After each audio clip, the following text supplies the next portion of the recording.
Hello everyone, happy new year. This video has, oh my god, been a long time coming.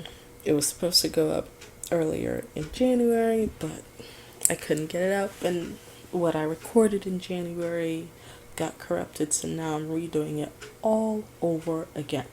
But anyways, happy new year. I hope you've had a great January and you're having a great February. I just celebrated my birthday, so it's been going good. But anyways, I've done some rebranding.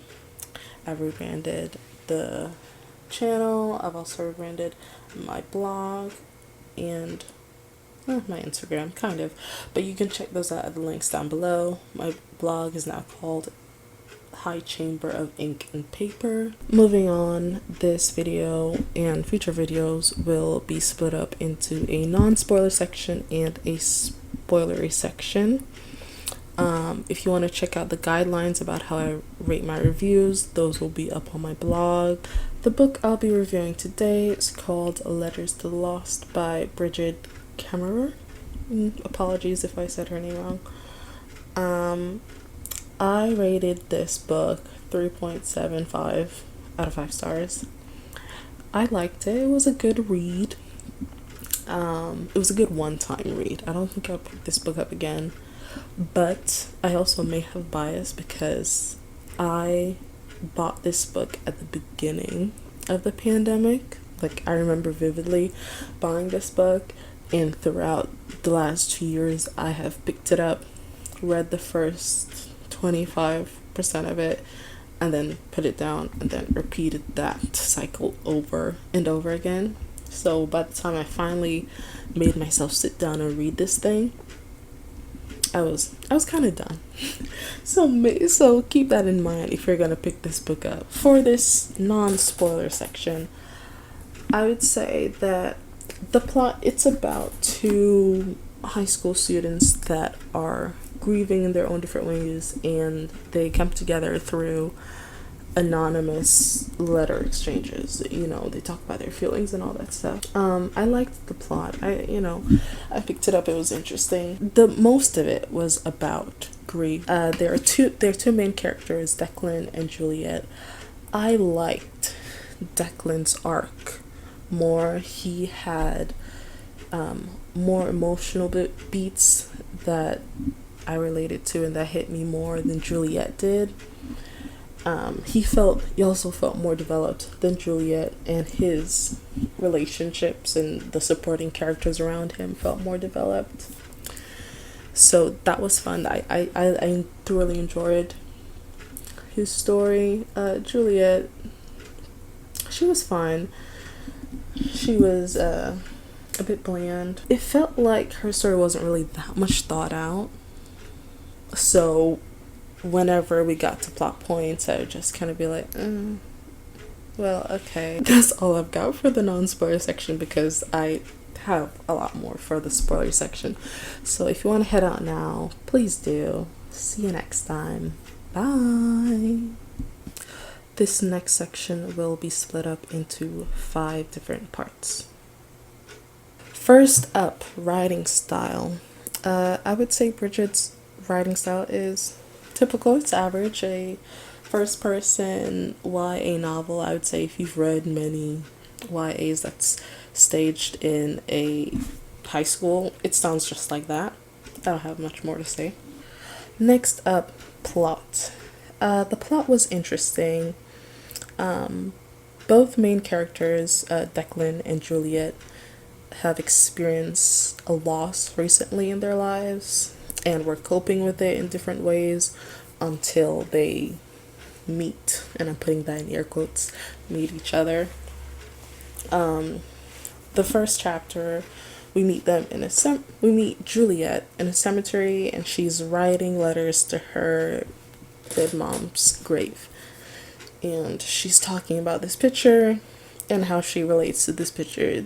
I forgot what the picture was, but anyways, Declan, who is doing community service by being what they call it, he cleans, make sure the graveyard is, clean. And he usually picks up all the stuff that's left behind, and he finds Juliet's letter and he reads it, and he decides to respond to the letter.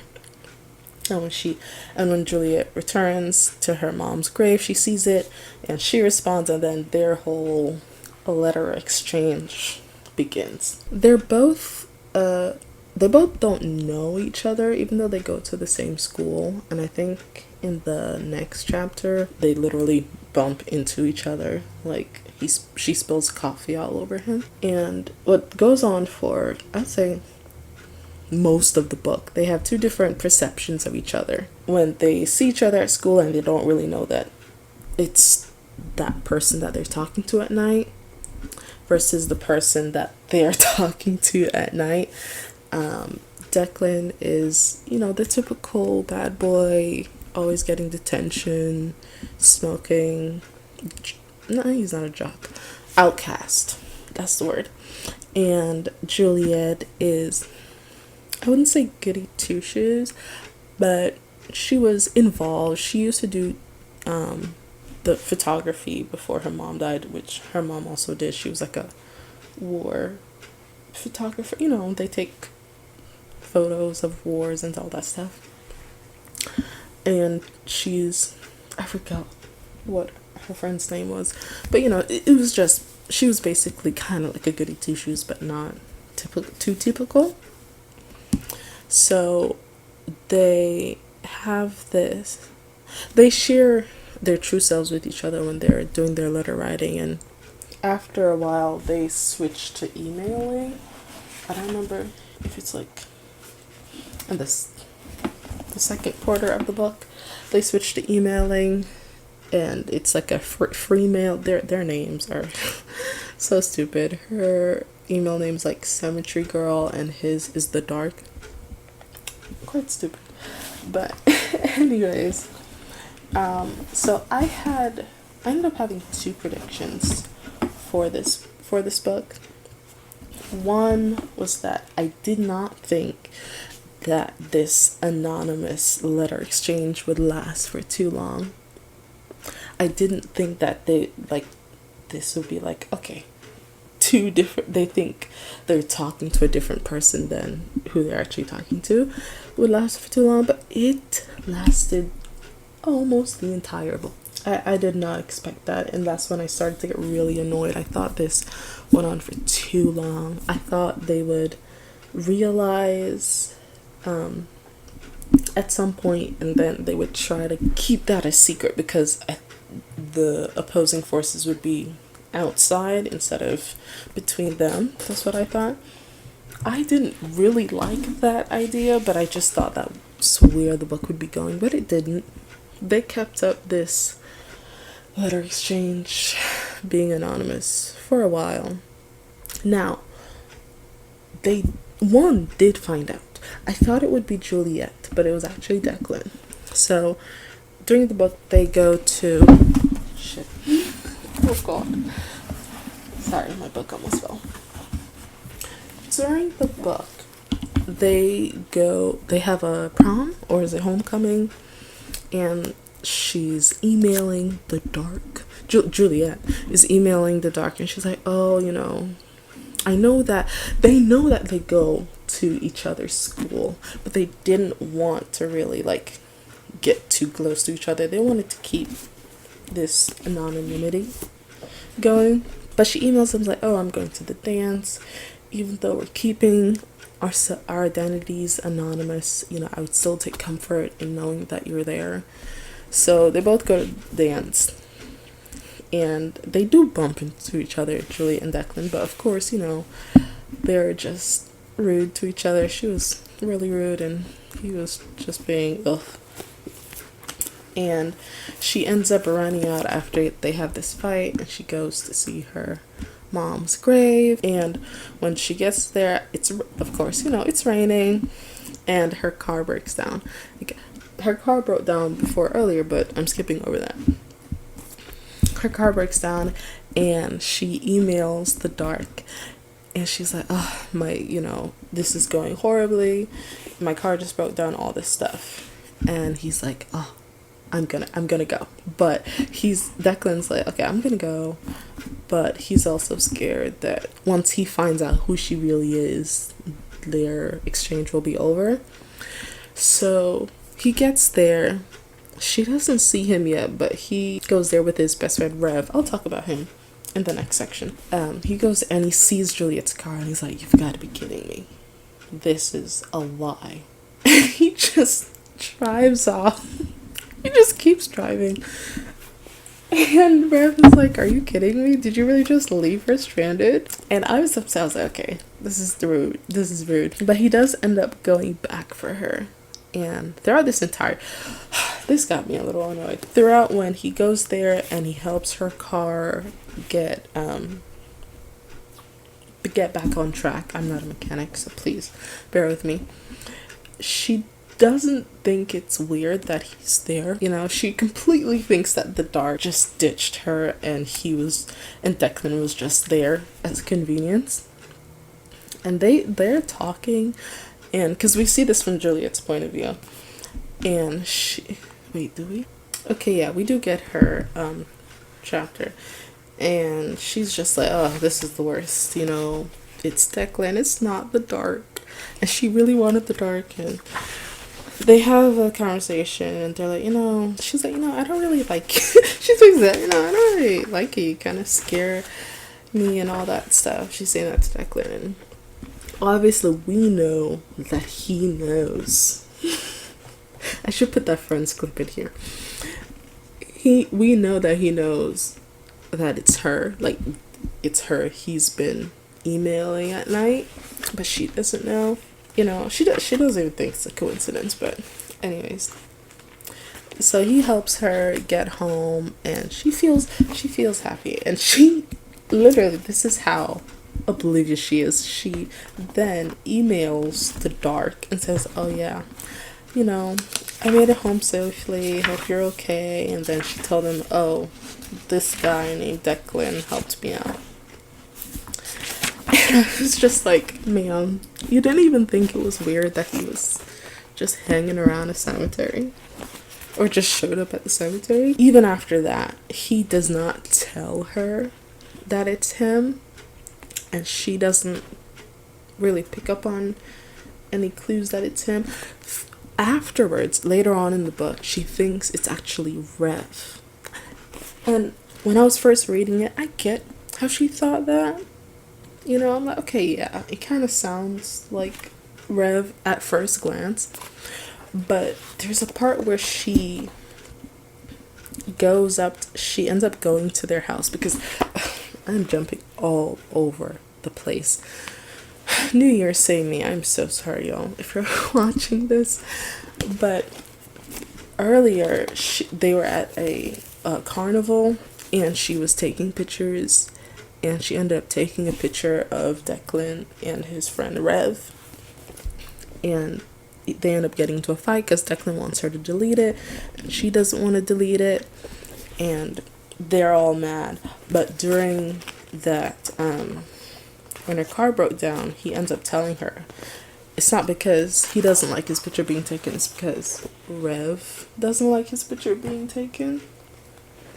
So she feels bad and she tries to get it taken down, but you know, it was supposed to go in the yearbook, but the yearbook committee liked it and all that stuff, so she smoothed things over with Declan and Rev, and she ends up going to Rev's house. But Rev's parents are very nice. They're very different from what she's heard from the Dark about his parents. So from that moment, she should know it's not Rev. It's Declan, but she still does. At first, she was in denial about it being Declan, but during the last quarter of the book, she really either convinced herself or she's really like, no, it's not Declan. It's a different person that I'm talking to. I'm not talking to Declan, even though she ends up forming this friendship with him. So they've been, exchanging letters anonymously since the first chapter. There are 43 chapters in this book. It was not explicitly said, or like Declan wrote her an email from his personal email saying that it was him, and she accepted that. She did not accept that until chapter 41. There are 43 chapters in this book. In my opinion, that was too long. That was too long. It made me get really annoyed with her, especially with the twist that came at the end, where I'm going to talk more about their separate arcs during the next section, but the plot is that her mom died in a car accident, and Declan was given community service instead of jail time because he crashed his car into a building or something on his mom's wedding day to a new man, his stepfather or something like that. So the twist is that he crashed the same day that Juliet's mom crashed and died. So she thinks for the last quarter of the book that he was involved in her mom's death, like that he basically killed her mom and she wouldn't talk to him and all that stuff. That's why I was saying this book almost goes down turns that I didn't want it to, and at the last point it did. Like the last part of her arc basically turned into like a murder mystery, and she's trying to figure out the details behind her mom's death. And she gets her own little plot twist where her mom actually came home earlier. Like, she came home 3 days earlier, but because she was cheating on Juliet's dad with her manager or something like that, so she wasn't coming from the airport when she crashed. She was coming from her lover's house, but I'll talk about that more later. But even that twist went a little hollow. I actually didn't like it at first. I understand it, but it was shoved in at the last minute, and it was a bit poorly executed, and I could smell it from a mile away. As soon as we got to the point where she didn't explicitly accuse Declan, but she was just like, there's a very dramatic end to a chapter. Declan crashed on May 25th, and she's like, May 25th? That's the day my mom died, and blah, blah, blah. So basically that happened, and she just doesn't talk to him until the last couple chapters. But it was poorly executed, and I kind of don't like the twist that I did like, which was, of course, associated with Declan. I like the twist with his mom, because that was the second prediction. I thought his mom was going to die because let me say this. I am sorry again. I am just rambling. The moms got a bad rap in this book. Both moms were trash. They were just straight up trash. Basically, Abby, that's Declan's mom's name, she just doesn't know how to parent, and letting her child take the blame and shame of his younger sister dying when it wasn't his fault. It was her fault and his father's fault for so long was a pretty shitty thing to do. So there's a point where Declan finds her looking really pale and like throwing up in the bathroom, and immediately me and Declan both thought that, oh my god, she's dying. And I was like, I don't like that. I didn't want Brigid to kill her off without any closure. But during a chapter, we find out, no, she's not dying. She's pregnant. And I was like, are they really gonna let this woman have another child? She is not a capable mother. She's very fragile. They do have a bit of a confrontation where Declan just breaks down and says, I'm sorry for, what was his sister's name, dying and all that stuff. But that was such a shitty thing to do, where she just didn't even accept he did not need to apologize, first of all. Second of all, she didn't accept his apology. She just walked off to be with her, new husband. And what was his name? Alan? That guy was a prick. Until the end. I liked his and Declan's sort of what is it, reunion or compromise. He called out Declan's mom on her shit too, because that was messed up. That was messed up, because if you looked at her alone, you would think she was just, a scared little timid woman. I'm like, no, she's incompetent. And if the state knew the half of what happened for Declan's sister's death, they would take away this child. And I would fully be behind that. So yeah, she's pregnant, and because trigger warning, I'll put a trigger warning here, and they hide that from him because he doesn't find out until she ends up in the hospital, because they're like, oh, she's been stressed or something was low, either iron or something was low. And at first it's played off as if they think Declan's gonna be a menace to the baby, but during his and Alan's talk, they're like, no, we thought you were gonna be a menace to yourself, because when she got married, he ran his car into a building. So they thought this baby, after this baby was born, he would try to commit suicide. And they had like a really nice talk. I liked this talk between Alan. I loved the talk between Declan and Melendez, because he called out Abby on her shit too, but more forcefully. They talked about Declan's depression, because he is depressed, and they talked about, oh, do you think about trying it again? And he's like, yeah, I do sometimes. And that was really sad. That was an emotional beat. That was a very emotional chapter. I loved his emotional beats. But that's all I've got to the plot. Let's head on over to the next part where I gush over Declan and, kind of go through Juliet's arc and the other characters. Okay, usually the character section goes next after this, but world building was so short because, it was set in modern times, so I had no issues. Okay, finally, characters. I'm gonna talk about Juliet and her arc first, because I have a lot of stuff to say about that.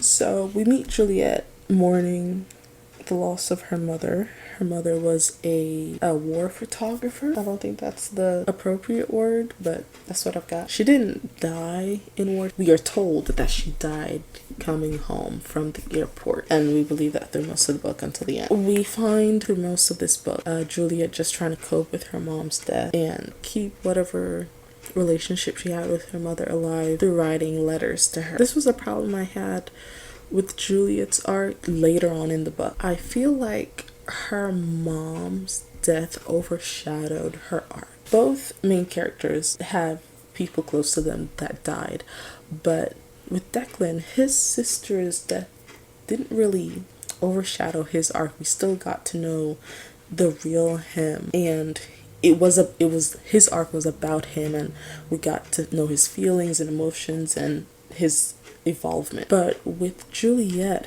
her mom just took over everything. Even the plot twist was about her mom, whereas the plot twist involved Declan. It was more for him. But for Juliet, it was about her mom cheating on her dad and her finding out. Because of that, Juliet felt less developed, and the people around her felt less developed. For the life of me, I could not remember Juliet's best friend's name until I was 3/4 into the book. She didn't feature that much as Rev, or if she did feature, it wasn't big enough to make an impact for me to remember her. I also wanted more development in the relationship between Juliet and her dad, and that would have made the plot twist that came at the end more impactful for me, because it involved her dad, and it would have made that emotional beat stick, but it didn't. Because there is a point when we first meet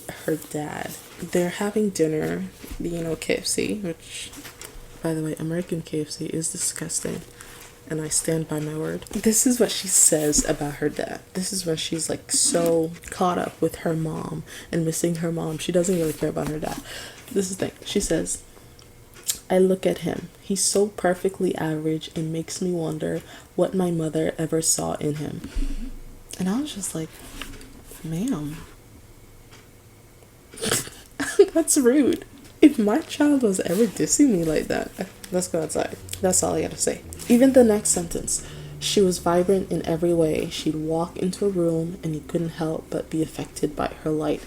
She was so mesmerized by her mother. And even though that's fine, I have no problem with that. It translated into her arc and it messed it up for me because everything was about her mom. I would say in her supporting characters, her mom was the most developed because we got a lot more. We got to shed the layers of her mom's character, and her mom was dead. There is some awkwardness between her and her dad because he never really liked what her mom did.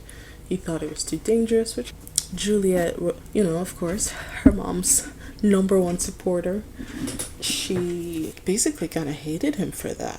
And they have this ongoing tension about her mom's cameras and how her manager wanted those cameras.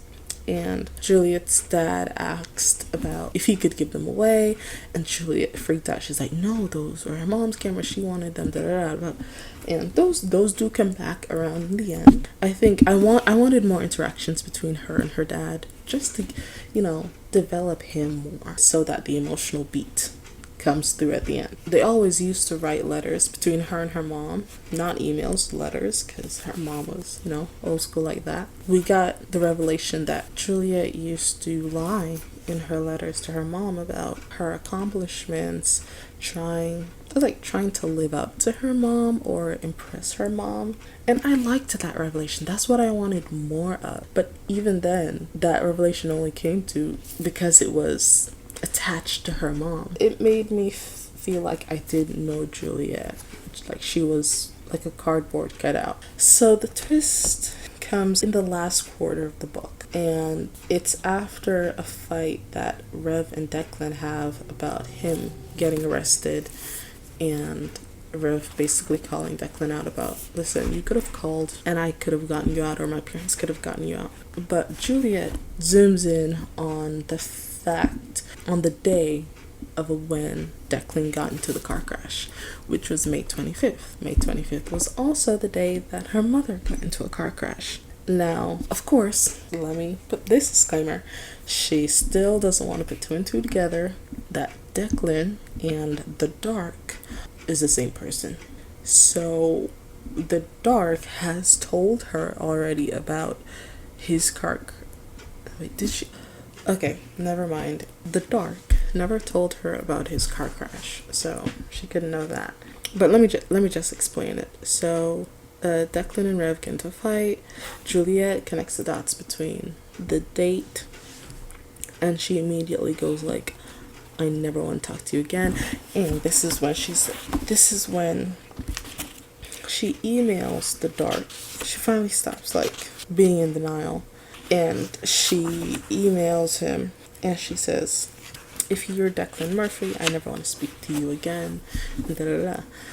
And this is where her arc veers off into this murder mystery, because she's at home moping around, and the two best friends, the one that was there before that I couldn't remember name, and then the new guy who's the best friend's boyfriend now, what's his name, Brandon. I can't even be bothered to explain his character. They come up and they're like, yo, you can just look it up and see if there's any correlation. So she starts digging into Declan's crash and her mom's crash, and they realize that there's no way that they could have crashed into each other, because of course Declan crashed into a building and they were in two different locations. But this is where she realizes that her mom didn't crash on her way from the airport. She crashed somewhere else, like as if she was coming from somewhere else. So this is when she takes her mom's, this is where the bag of cameras comes back into play, and she takes her mom's cameras and stuff, and she goes to the school. Those are the type of cameras that, I don't remember what it's called, but it's when you put the paper in the container of water and the picture slowly comes to. So she begs her photography teacher, I forgot his name, Mr. Girardi, to use his light room. I think that's what, or the dark room, whatever. And that's when I was like, oh, the mom's been cheating. I know it. As soon as we got to the bag of cameras, I was like, this, either she's cheating or this is about to veer off into another, like, action thriller adventure horror story. So the pictures come to, and it's not any war pictures or horrible pictures of poverty. It's of her mom in bed with another man, and the other man is her manager. And God, oh my God, I laughed now, and I laughed when I was reading it because it was just funny to me. But this is the first time Juliet kind of just goes off the rail. She goes to her mom's grave. She just starts going at it. I would have liked her to get like a sledgehammer and just, rock that shit to pieces. But she didn't. She just punches it and cries. And of course Declan's there because he works there. And he consoles her. She goes home to her dad and realizes that he knew about it. Like, this had been going on for years, and he only stayed with her mom because she loved her mom, and he didn't want to take that from her. And I'm like, oh, this would have been such a great emotional beat for me to connect to and get teary-eyed to if you had developed their relationship more throughout the story. Other than the first interaction we meet him, which is dinner. We get another one where after her car broke down, and then the other one is just right before the twist. And of course the twist happens like 3 chapters before the end. I wanted more interactions between her dad. I don't even know her dad's name. Is his name mentioned in here? I don't think through this entire book Juliet's dad's name is mentioned. Declan's mom's name is mentioned. I know her name is Abby. I don't think he has a name. If any of you know his name, please tell me, but as of right now, he is so underdeveloped that I don't even know his name, which makes the emotional beat for her twist and for her, the ending of her arc, hollow. But yeah, that's how I feel about Juliet.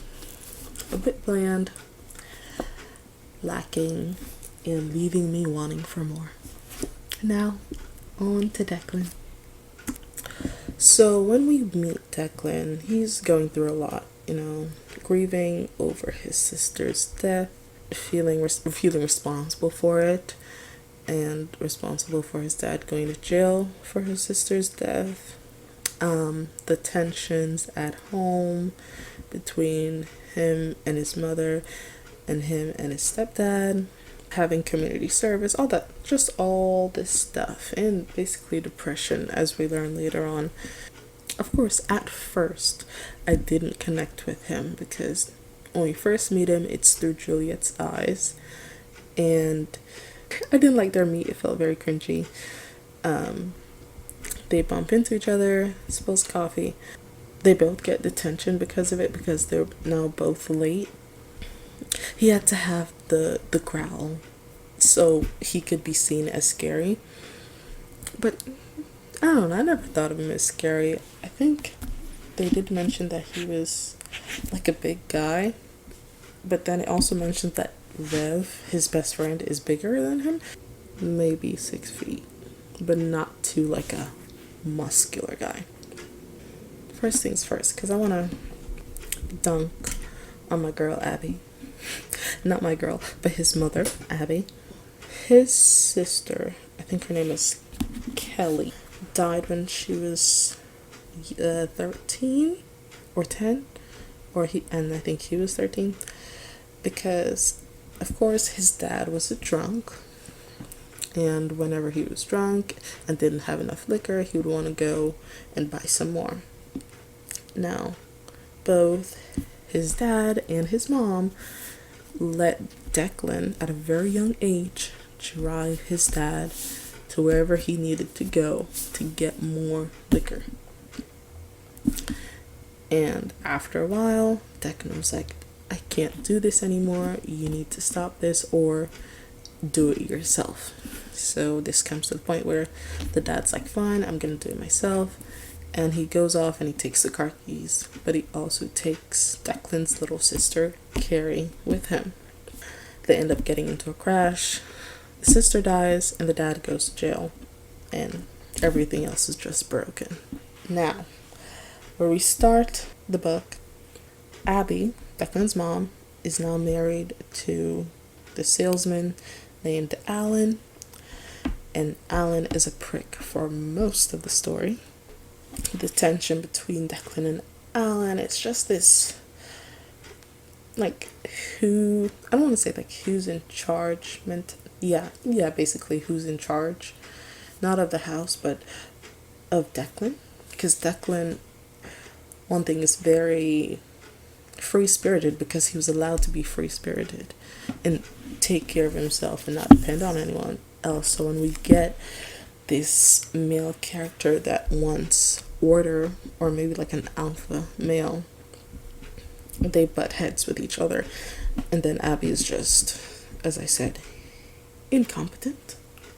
Most of Declan's and Alan's interactions are hostile. They have the ones where Declan was helping Juliet when her car broke down the first time, and Alan comes out and basically just starts berating Declan. And Declan, they were about to get into a fight, but Rev stops it. And every other interaction is just Alan insulting him or being standoffish, and Declan being like, you know what, screw you, I don't care. Sometimes he'll want to rise to the challenge, but then his mom comes into the room and then he backs off.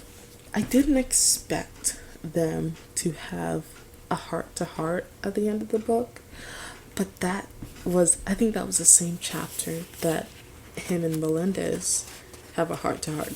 That's my favorite chapter of this book. But that heart-to-heart that they had was really well done. I really liked it.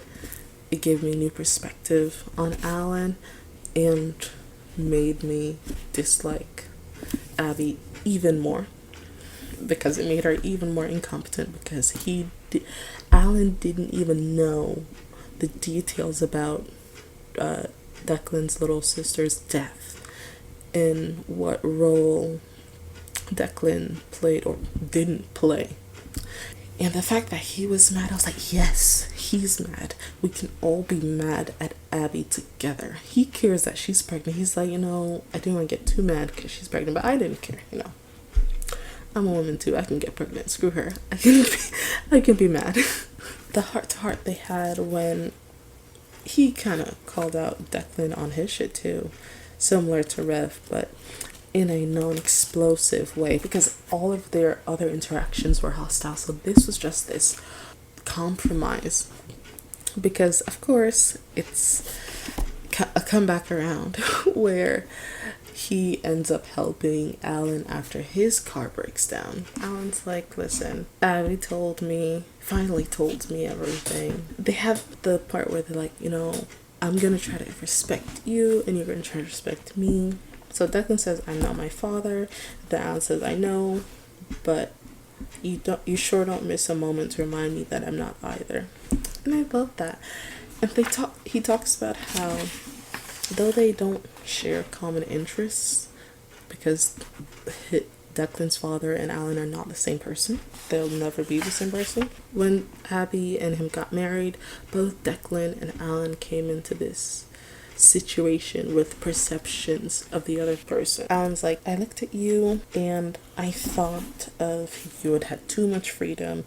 You were just doing whatever you wanted and you didn't care.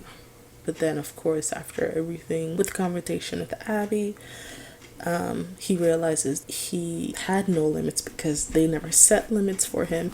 And he realized Abby was a horrible mother. And he probably realized, like I realized, she's probably going to be a horrible mother to this baby too. But anyways, this kid's got this dad, so it made me teary-eyed. Their connection after this, they apologize to each other. They talk about his mom and how she's very passive. I, of course, like the word incompetent. That's the twist in his story, that his mom is pregnant. And Declan at first thought that they kept this secret from him because they thought he was going to hurt the baby. But during this conversation between him and Alan, they're like, no, we thought you were going to hurt yourself because the day they got married, you drove your car into a building. What were you going to do when you found out they were going to have a baby? They ended up ending on Abby. Like, we're just trying to make Abby happy and all this stuff. And I'm just like, whatever. I didn't like that part. What I wanted from Declan's arc was another confrontation with Abby. The confrontation that they have, I think, directly before this is the one where Declan breaks down and Abby just leaves him there to go to Alan. And that made me so upset. Now I know she is fragile and incompetent, and I wouldn't have wanted Declan to yell at her because there's character growth and he doesn't need to yell or feel like he can't express his emotions anymore now that he has Alan on his side, or that Alan is more caring and understanding. But they could have had like a civilized conversation where he sat down with his mom and basically told her in a very kind way that you are a very incompetent mother. If she's gonna have another child, she needs to develop a relationship with her firstborn before she has another child, because she doesn't know how to parent. She doesn't know how to communicate properly. It passes off as this fragile, scared person because of how her life has been, but still, like, your child is broken too. And he is taking it one step at a time and actually healing and evolving, and you're still incompetent. But anyways, that's one thing that I wanted from Declan's arc. Another confrontation for his mother. But other than that, let's talk about Melendez. So Melendez is Declan's, what is he called? Advisor? He's the person that signs off on Declan's paper saying that he did his community service. Alright? So the friendship he develops with Melendez is really cute, especially with his little daughter, Marisol. And they have a heart-to-heart before he and Alan does, and that made me not cry, but tear up tremendously. And he, like me, called out Abby on her shit. He basically tells Declan, like, this was not your fault. This was your father's fault and your mother's fault, because you were a child when this happened. He was literally not, I don't know which age it was, 13? But he was not 16 or above. He was still a child, and he shouldn't have had to cope with it himself and feel like his mother was ashamed or scared or just didn't like him anymore because he didn't drive his father to the liquor store. He shouldn't feel like he should be blamed for his sister's death. And I love that heart to heart, because that was after he thought that he had caused Juliet's mother's crash. Because that's what I forgot to say. Juliet thought he was involved, but for a little bit, so did Declan, because he was so drunk that he blacked out. He couldn't remember anything. He just remembers where he was found. So he thought that maybe he did do like a hit and run for Juliet's mom and then crash his car into a building. But of course, that didn't happen. That I like that. I hated that little twist, even though it was over in a second and it trailed off into the end of Juliet's arc. I didn't like that part. Was it either Melendez or Alan that he talked to about? Alan, when they were saying like he's really depressed and he seems to be a bit, suicidal. And they talk about it where Alan's like, do you ever think about doing this again?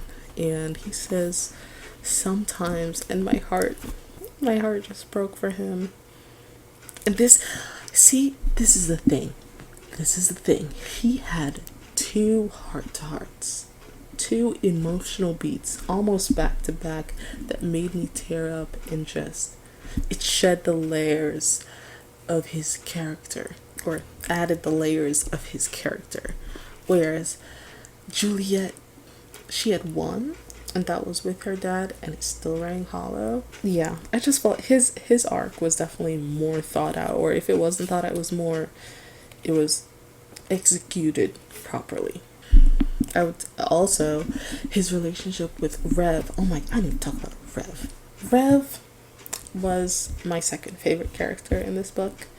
I know there's a spin-off or another book that's focusing on him. He's not enough of a favorite character for me to read that book, but I liked him in this book because even he had a very interesting background story. So Rev came from a very abusive, racist, and manipulative household. I think he lived with his dad, but his dad was arrested and then he got adopted by his parents that we meet in this book, Kristen and Geoff. So that whole thing about he doesn't like his picture being taken, because we get that Rev's dad would abuse him and then take pictures, and my heart for him. So he had depth, and Declan would always talk about him, or would always talk to him with all the problems that he had. So even he had a bit of an arc throughout this story. And my favorite points with Rev was when he called out Declan, because Declan and Julie were having a conversation about when he got arrested, and he stayed in jail because Declan was like, oh, no one even bothered coming to pick me up. And Rev was upset because he's like, listen, you just sat there in jail calling no one. You didn't call me, you didn't call my parents, who would have gotten you out in an instant. But he just wanted to sit there and, what did he say, be a martyr for your pain and suffering. And I liked that. That gave him agency. Like I knew him, more layers, just like Declan. So I would say out of the supporting cast around Declan, his mom was the most hollow, because she didn't have much screen time and all that stuff. I would have liked more. Just to rag on her more, or even understand her more. Do I have anything else to say? I don't think so.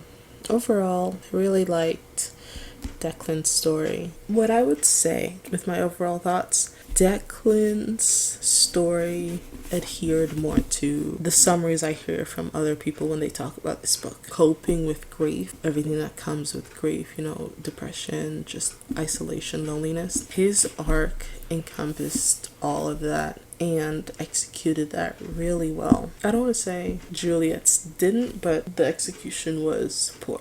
I hope you guys enjoyed this review. Be on the lookout for my next one. I hope you guys have a great rest of the month. Happy. Oh, I hope this comes out before Valentine's Day.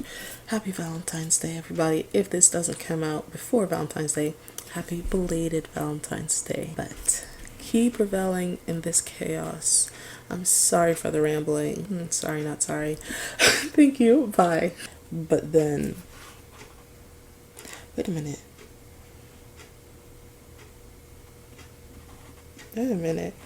Oh my God.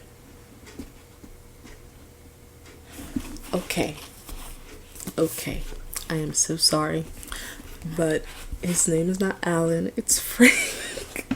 It's Frank. I'm so sorry. Oh my God.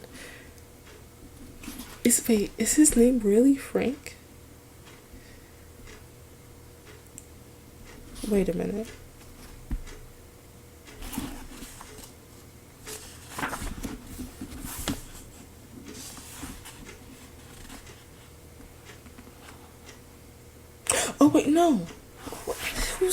think.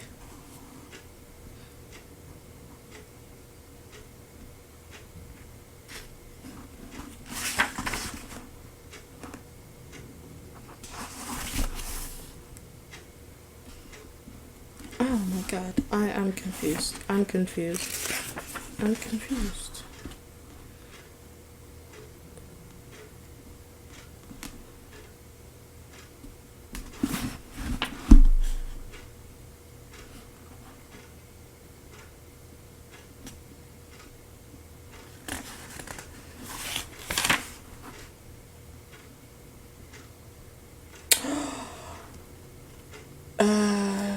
Okay, never mind. Melendez is Frank. Melendez is his last. Oh my god.